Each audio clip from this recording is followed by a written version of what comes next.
In Breakout Room 3, John Dueck, STEM Coordinator for the Fresno County Superintendent of Schools, will share At-Home Science, a series of free thematic units with connections to math and literature. He'll share ideas for using these units in ways that students and families can enjoy together. Join John for his presentation, At Home or School, Math and Science, in Breakout Room 3. Hello and welcome to this session about at-home science learning. My name is John Dueck. I'm the Director of STEM Education for the Office of the Fresno County Superintendent of Schools. I'm excited to spend this time with you to talk about how math has been brought into some science here in our office. We had a great time putting together these 10 units that I'm going to share with you now that will be available for home, for a classroom, anywhere that you want to use them. So again, thank you for joining me here for the at-home science learning. Like I said, we were able to do this recently in my office, and we had a great partnership with the California Collaborative for Educational Excellence. They funded this project, and I want to make sure they get credit for that. And then also the time that my office and team put in as we went forward.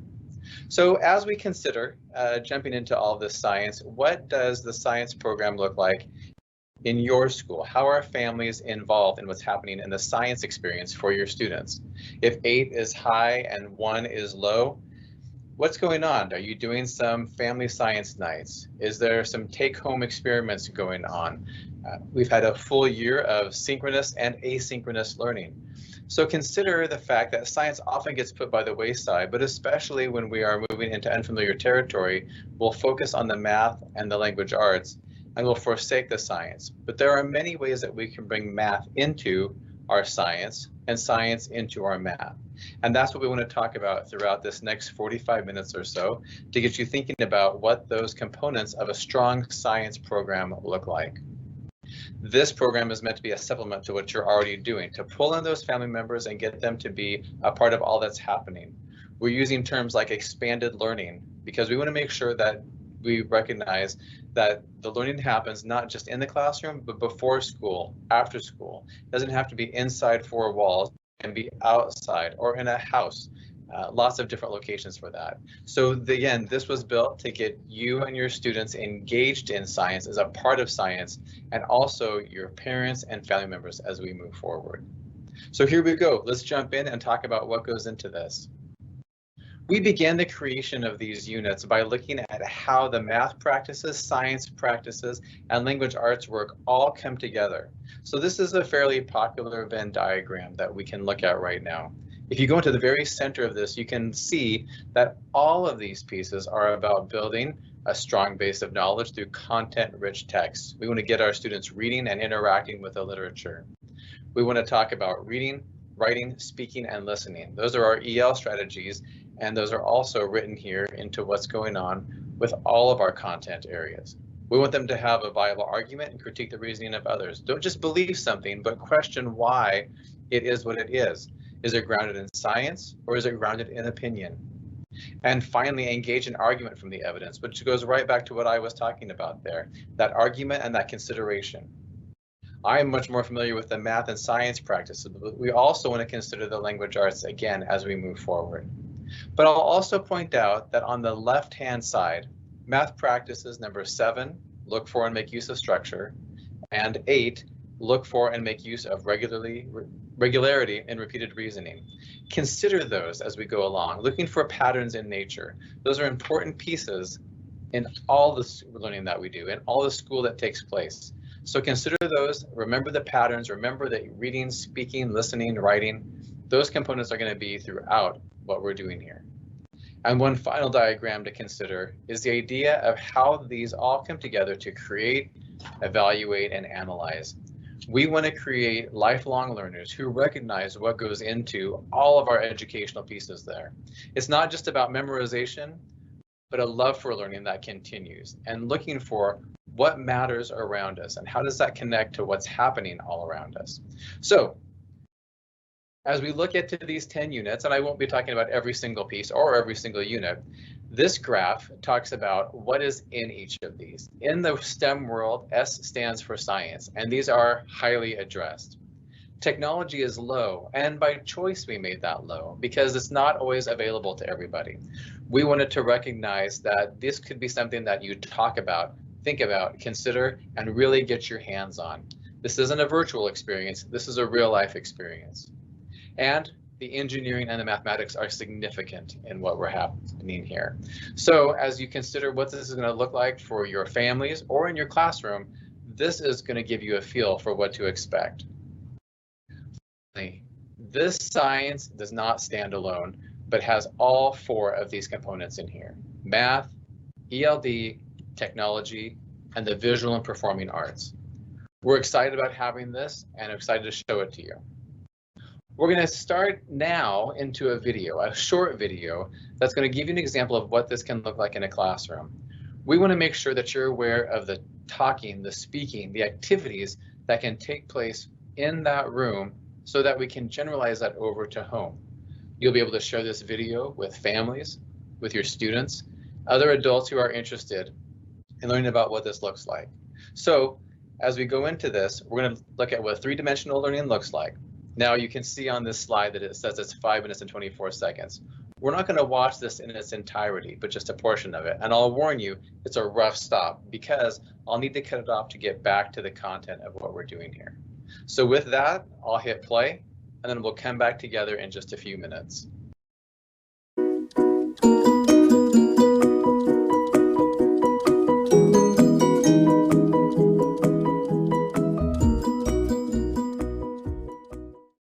Kids love to explore. Kids are full of wonder. Kids are full of questions.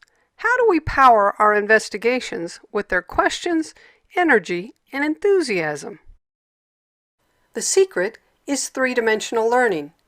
Hands-on, meaningful investigations give life to learning, inspire questions, and engage students and teachers in thinking. What do we know about real worms? We know that worms don't have legs and they can't climb. That they wiggle in dirt. They live in the soil and it helps the earth. Maybe we can do a little research about that. All right. Adding real worms changes the energy of the discussion.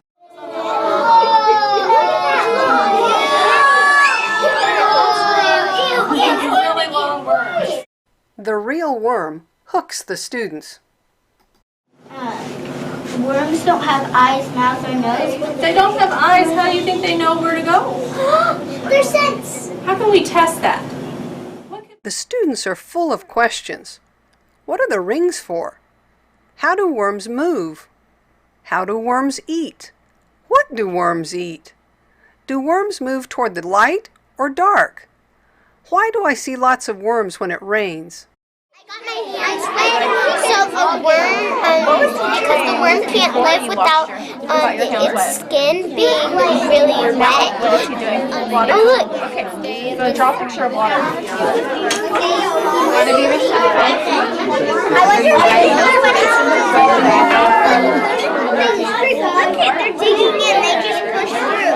Wow, that's the dirt. See, Preston, do you remember your question? Okay, what are the lines for? So I found in this book, earthworms have no bones and no legs. These useful critters get around by wiggling. Special rings around their bodies let them wiggle. Earthworms are annelids. Annelids are invertebrates or animals with no neck bone. no backbone. Their bodies are made up of segments. Segments are the rings. So we answered 2 questions there. All right. Rich 3-dimensional hands-on experiences fuel 2-dimensional reading and writing investigations. The discoveries made during the 3-dimensional learning cause the students to reach for informational text, to answer their questions, and to learn more. Students record their observations in science journals with pictures and text. They record and communicate discoveries through journal entries, reports, and presentations. Now, instead of just reading and writing about someone else's discoveries, the students are active investigators. Again, like I said, a bit of a rough start right there, but consider what you watched in that video. There were questions being asked and answered. It was student-led, it was hands-on. There was literature, in fact, there was nonfiction literature. It's really easy for us to want to read a cute story that might be full of truth, but is just a story. When we can bring in nonfiction information for our students, it reinforces that there's a lot of information to gather out there, not just online, but also on our hands that we can look at.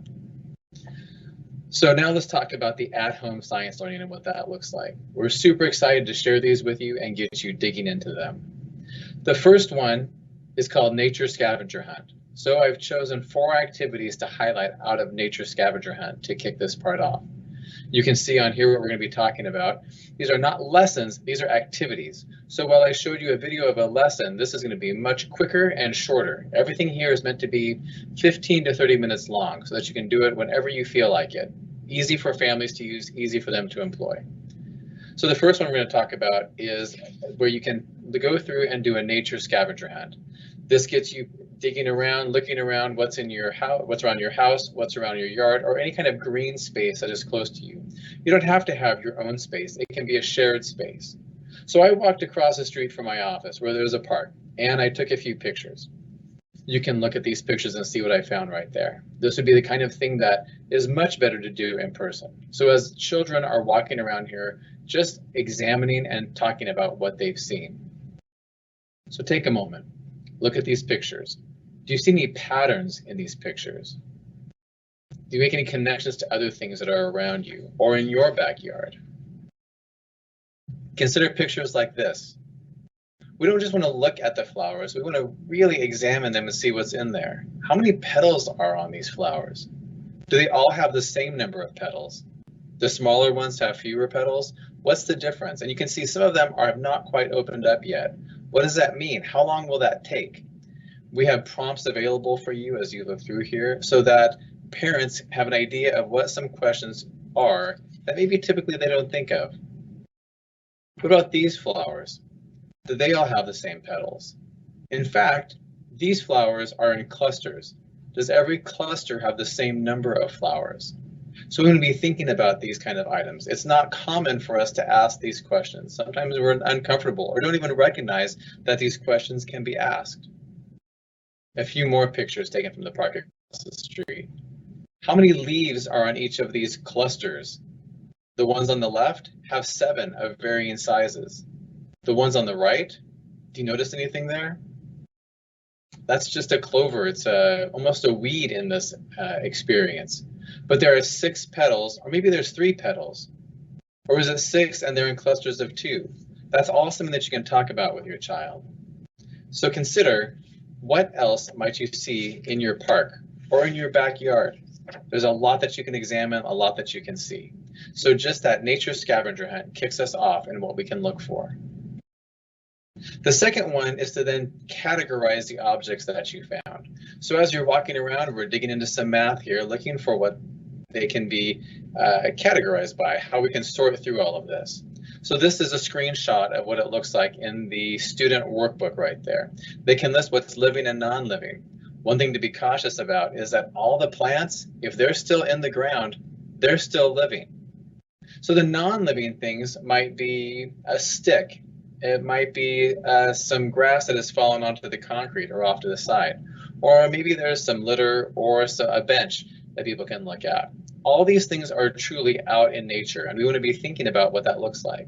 If your students can't write yet, if they're too young, perhaps in preschool, well, you can write for them. Or maybe you could draw a picture of it together and look at that. It's not rule-based for what we do here. This is about the interactions and the conversation that can take place. The next thing we want to look at is to just sit in the silence for a while. We want to be thinking about, what do they hear? What do they see when they're not speaking? So setting a timer for a few minutes. Just sit in the silence. And then I heard what? I wasn't sure about this noise. What came out through there? This is a common thing to take place now in our classroom in terms of social emotional learning.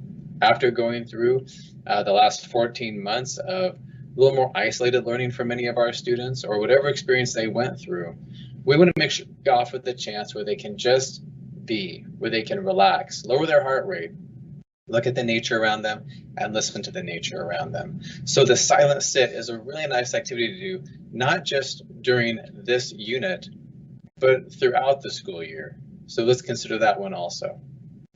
Finally, the last one that I want to point out to you is that there's an app called iNaturalist. You can go online to look for this. You don't have to have the app. You can also just go to the website, and that gives you a chance to identify the items that you found. So if there's something that you're not sure about, iNaturalist will help you go through that. You can create an account, go through there and see what's available. It's got some great stuff for you. So here is a quick look at the website. You can record your observations, you can share it with other people, you can have a discussion about it, but it does help you look for everything. I have an account, it was super easy to do. So use iNaturalist, whether it's on a desktop or on your phone or tablet. Finally, let's look at the math connections you can make. You've probably heard me make a few of them, but we're going to count, we're going to graph, sort, classify. These are important pieces to recognize because we don't do science alone, just like we don't do math alone. We do it with a purpose. Science is a great umbrella for doing our learning with, but making those connections for our students so that they recognize what's going on, that's also an important piece. So take the time to talk about we're doing math. Let's talk about what this math looks like. So let me pause there. Let me not talk for a little bit. Think about what we've done so far. How might that look like for you, whether you're doing it with your students or if you're sharing it with a parent? I'm going to pause for a few seconds to give you some reflection time.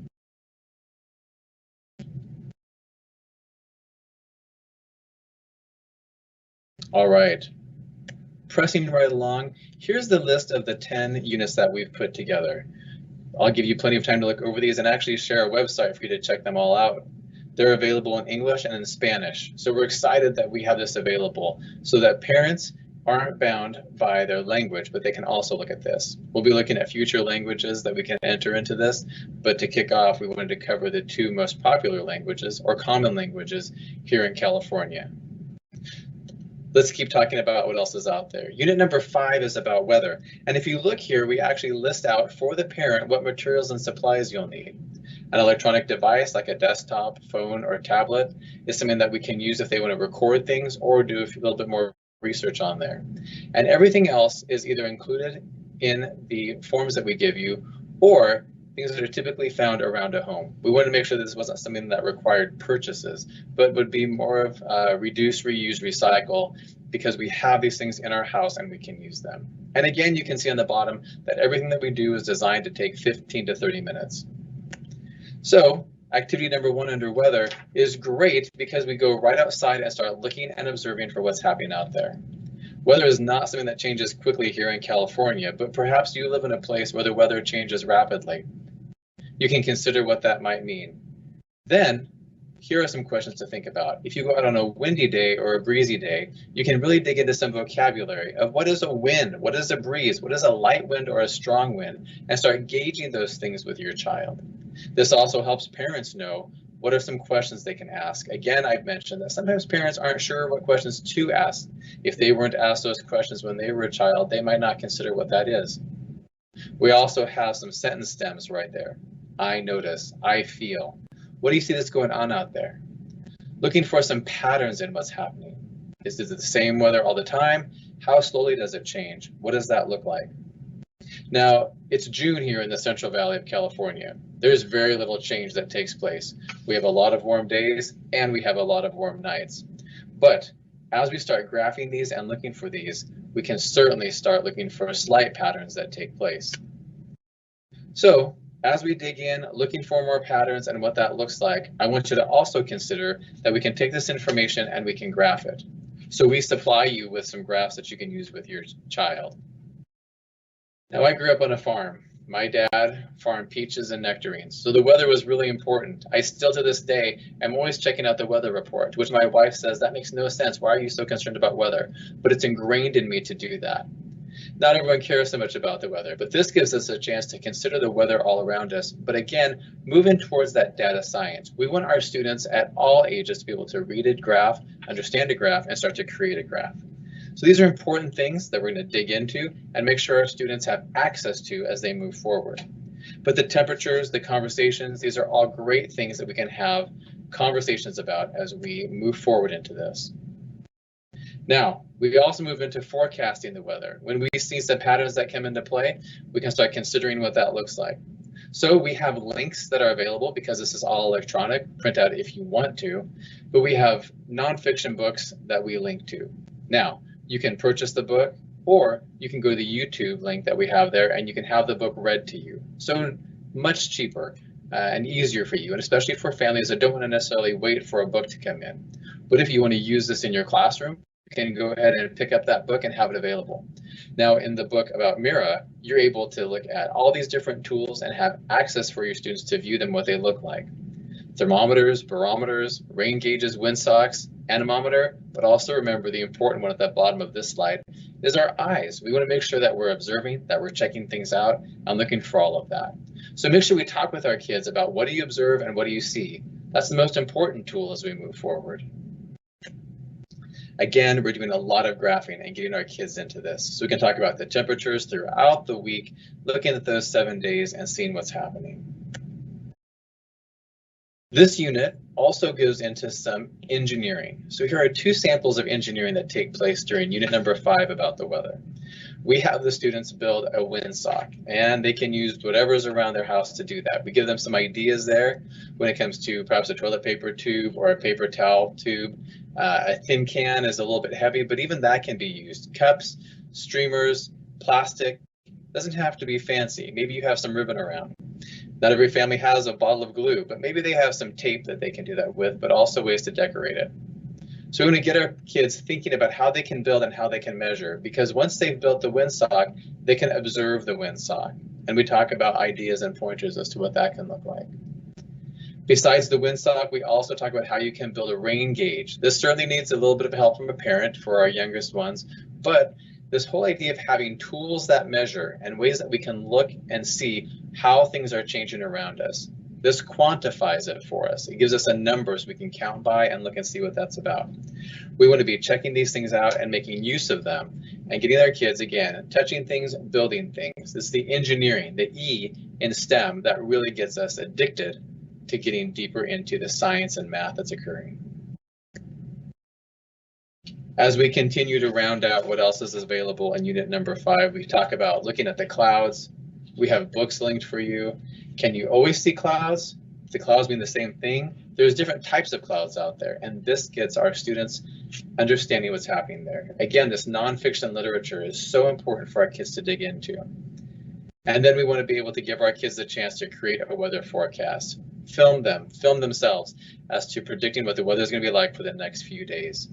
Many teachers take advantage of Flipgrid, where you can create a small space where students can record themselves for a minute or two and post it onto the Flipgrid site. Then you can share and comment, and you can provide limited access. So you can make it a safe place for only your students. You can also, on Flipgrid, only allow certain videos or preview videos before they go on there. So Flipgrid is a great place for a student to, first of all, film themselves on their own device, and then simply upload it by dragging it on and doing that. So take advantage of these websites and these tools to create your own forecast and share the great things that are happening with them. There's a lot available in each of these units, and this is just the weather one, number 5 that I shared with you now. Let's go a little bit further then, because we also want to think about how they can engineer. The last activity in the weather one is making their own hat. So what would it look like if you wanted to make a hat in the middle of summer or the middle of winter or when it's raining? All these different engineering pieces are much simple to do at home, much more simple to do whether it's at home or in the classroom. So go for it and try and build something with your children. The next unit we're going to talk about is number 9, and that's shapes in nature. You should be cluing in already that this is probably going to be a little more math focused. We want to talk about shapes with our preschool and primary kiddos right now. So one of the first things that we're going to do is a shape hunt, walking around looking for shapes in nature. There's a great video that we link to here. And again, this is all electronic, so you're able to view it and click the links. But we will look for shapes like this. Can you find a triangle when you look up into the trees? Can you see how some of the fruit that might be growing around or near you is shaped like a heart? What about a diamond? Even though this might be something on the ground or littered about, we can look for some shapes in whatever is around us, no matter what that green space might hold. Here we can see a pine cone has an overall shape of an oval, or maybe an egg. Whatever your student sees, we can talk about that and what that looks like. We're outside, and if this is what we see, I can see a square in that door. We don't want to discount that just because it is man-made, that's not out in our world around us. We can see a rectangle, many rectangles if you look closely. So be checking out what's available. There's so much to see and so much around us. We want to take advantage of what's happening there. Not only that, but saying, where are these shapes? If we start with the shape, can we go back and then find things that are circles? Can we find things that are triangles? Sometimes we just walk around and try and find the shape, and sometimes we have a shape in mind that we are looking for. So we have both activities in there. One where we start with just looking for shapes in general, but also one where we say, can you find this shape out there? Can you find out what that looks like? So let's continue on. When we're looking for what these shapes can look like, we have tangrams that we can check out. So here's an example of a tangram. If you type tangram into any search engine, you will find something like this, and you'll cut out those 7 shapes and be able to manipulate them however you want to. So we take tangrams and say, let's think about what it looks like to make different things with them. Grandfather Tang's Story is a wonderful book that's been popular for many years. As you look through or listen to Grandfather Tang's Story, you'll see many animals being designed using all 7 of the tangram shapes. We also have activities about making butterflies out of different shapes or drawing animals with shapes. Now this ties really quickly and easily into arts education. We want to make sure that these kids are picturing things, considering things as they move forward. There's patterns, pattern blocks, all these different pieces play into what we're doing. So you can take a tangram like this, manipulate that, move that around, consider all the different shapes that come out of that. We also provide shapes like this, where you can cut out hearts, triangles, ovals, quadrilaterals, and consider what could you use to make a butterfly, or whatever you'd like to make. You are not bound by what we think you should do. You can use this for anything.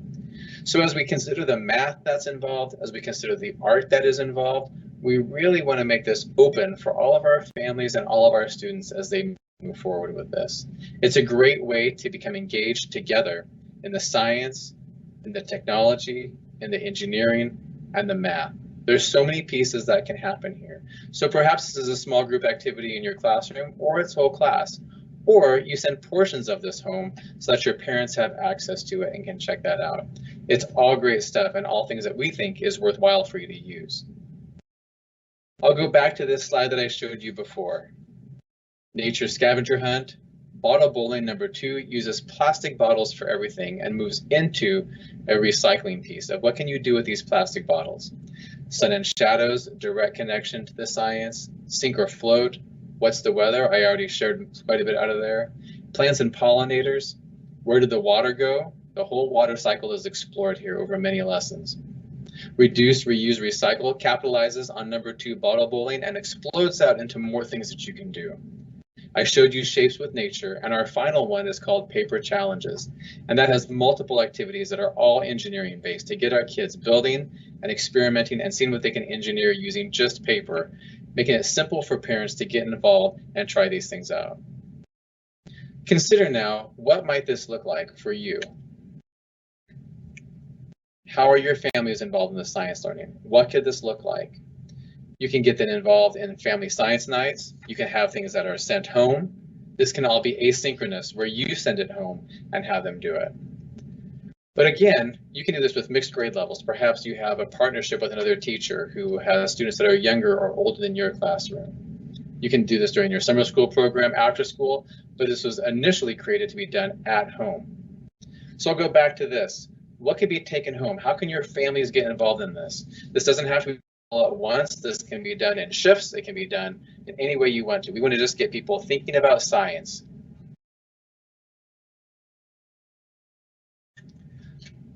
Let's close out just a little bit about the components of a strong science program. This is a supplemental piece. This does not replace what you're doing as a teacher, but it steps in strongly to come alongside your parents. We want to make sure that the engagement piece is there. And I can't use that word enough. We want our families to be engaged in the science, for our students to be engaged in what's being learned here. Not being told, but discovering themselves. Think about that video that was taking place. The kids were touching things, handling things, talking about things. When you consider what our English learners need, it's their reading, writing, listening, speaking, all involved in this piece, with the math threaded throughout to make sure that we are looking at the numbers, observing the data, and connecting to what's happening here. This doesn't stand alone as just science, but again, so many other pieces that are involved and connected to this. A few more slides to make sure you're aware of what you can do. One of my colleagues, Leslie Gates, was one of the main creators of this. Leslie's always available to help and connect with this. I'll share my contact information, but also hers. She did allow this to make sure that you can contact her, ask her questions, and maybe get some more ideas if you're concerned or wondering what else you could be doing to expand all of this. But I'm so happy that you were able to be a part of this and that you were able to learn more about the at-home science units that you can use in your classroom, in your homes, anywhere you want to. Whatever green space is available, get outside and enjoy the science. Get outside and enjoy time as a family with your friends, observing, looking around, and checking everything out. At-home science is for you to use, connected to the math, connected to the arts. It's all great stuff. So if you have questions, make sure that you contact Leslie, or my contact information is below and available on the website. Thank you much for being a part of this. So happy that we could join together and do this. Have a great rest of your day.